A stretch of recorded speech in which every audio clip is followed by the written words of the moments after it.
Hi, everybody. It's good to talk to you again. This is Moss Jackson from Mondays with Moss, a video series on how to live an extraordinary life, a life of success, accomplishment, and happiness. So earlier, I did a video on what does an extraordinary life look like. One aspect being having a peace of mind, feeling calm, and life is manageable, and you're not overwhelmed. Well, today I had the opportunity to work with two teenagers in therapy or coaching, and both of them were not exactly having peace of mind. They got triggered. So I want to talk to you about triggers. What is a trigger? What's the nature of it? And how to handle it.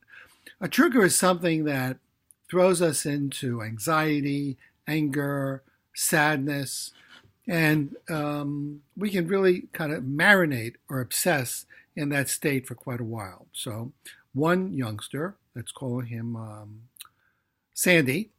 Sandy was worried about wrestling and not making his weight. And when we talked about it, he got kind of agitated. So I said, "So Sandy, what's going on?" He said, "Well, I'm really, really worried. If I don't make my weight, my coaches will be angry with me, and then I'll get kicked off the team."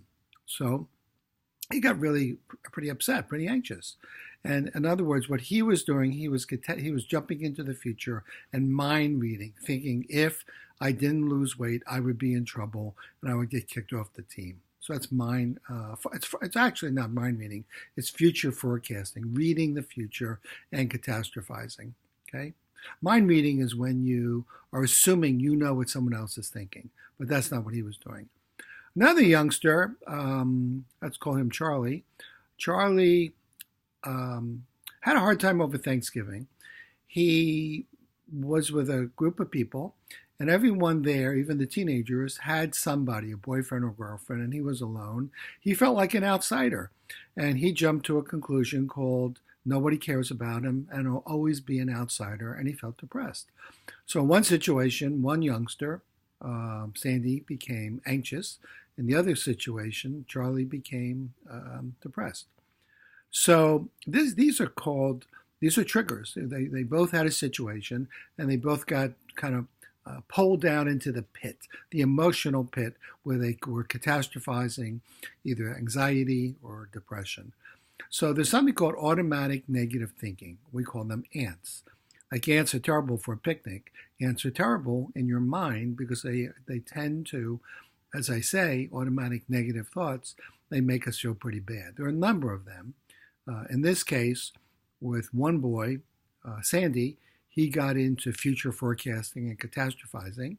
And the other one, Charlie, got into catastrophic thinking and thinking he'll never have a girlfriend and be alone all his life. These are automatic negative thoughts. They just pop up. And sometimes, like quicksand, they just pull us down into the pit. So what we now know is that the default strategy of the mind, when you're not consciously being mindful and creating an extraordinary life, having a focus, having goals, and taking action, it tends to go into negativity. That there's something wrong. Something wrong with me, something wrong with you, something wrong with us, something wrong with the world, something wrong someplace. So what are some of the things you can do? What are some of the keys? Well, number one, acknowledge your pain. Acknowledge you're anxious, you're upset, you're frustrated, you're sad. Okay? You don't necessarily have to suffer. Suffering is the automatic negative thinking, bringing into something really catastrophic. Acknowledge your pain. Then focus on what is your underlying need. Well, in one case, in Sandy's need, he just wanted approval.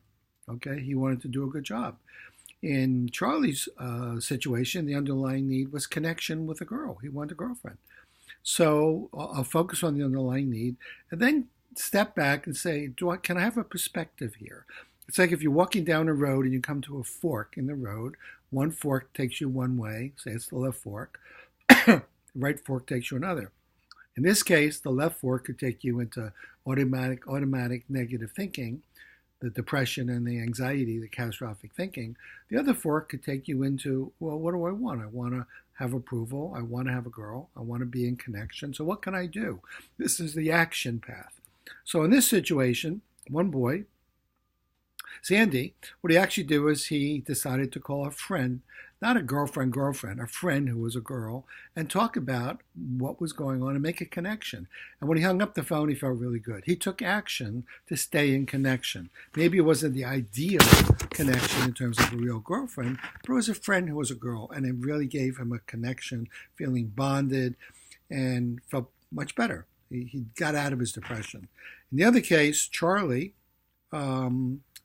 decided to, I'm sorry, Sandy was the one who, he didn't call a girl. What he did was he decided to do 2 workouts. One workout after school, have a very, very light dinner, like a salad, and then go back and do another workout because he wanted to lose 2 or 3 pounds. And then the weigh-in was at 8 o'clock in the morning. So after the weigh-in, he would then eat and be okay. So he had an action plan. In the other case, Charlie was the one who was out without the girlfriend. He called a girl who was a friend and felt connected. So in both cases, we have 2 youngsters, around 14 or 15, who rather than going into despair, had pain, but because of coaching, they were able to take an action, escape the clutches and the misery of automatic negative thoughts, the ants, take action, and maybe not have an extraordinary life at that moment, but developing some of the tools from the toolkit. So my program, Mondays with Moss, is really based upon a book called Navigating for Success and another book called I Didn't Come to Say Goodbye, both of which have to do with a toolkit for developing an attitude, perspective, and best practices for, number 1, getting yourself out of suffering and too much pain. Number 2, managing the terrible plight of the automatic negative thinking. And 3, figuring out action steps you can take to bring you some pleasure. And that really is the basis of my talk today. I wanted to share that with you because both those cases were fresh in my memory, and I thought they might be appropriate for you, both for whether or not you have a teenager or for yourself. Because I think all of us, regardless of our age, childhood, adolescence, adulthood, being a senior, whatever, we have these automatic negative thoughts, and we catastrophize, and we don't have to. So I hope to have you stay connected. These videos are also on YouTube, along with Facebook. And I hope you get a chance to subscribe and take advantage of anything I have to say that might have value. So until I talk to you again, have an extraordinary week, an extraordinary life, and be well.